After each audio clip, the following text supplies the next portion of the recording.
In this clip, we're going to talk about the proper reassembly of your wiper blade. As you can see, this wiper blade has two distinct ends on it. What I'm going to do is bend them together to show you the differences. You can see this is an open end. That's your lead end. There's no stops or blocks anywhere inside there. This is your trailing end, or the locking portion of it. As you can see, there's a divot right there. That's where the wiper blade metal portion of the arm locks into the rubber portion, and inside here is where your guide spring locks together.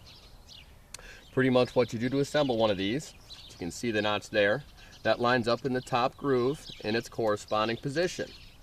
Squeeze it together like so, put the one on the other side and give it a squeeze. And this is an important step.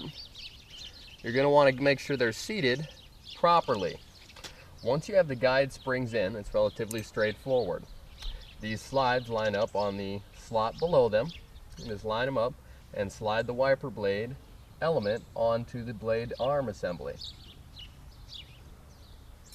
It's a tougher task than it appears. I've seen seasoned mechanics struggle with these. I myself have had some trouble with them before.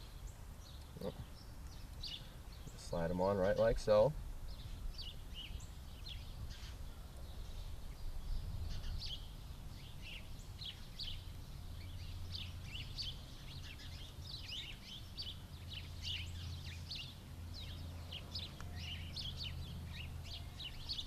Okay, make sure to slide it down until that clip here locks into the very end portion. Once that's done, it won't slide around on you, and that is your properly reassembled wiper blade.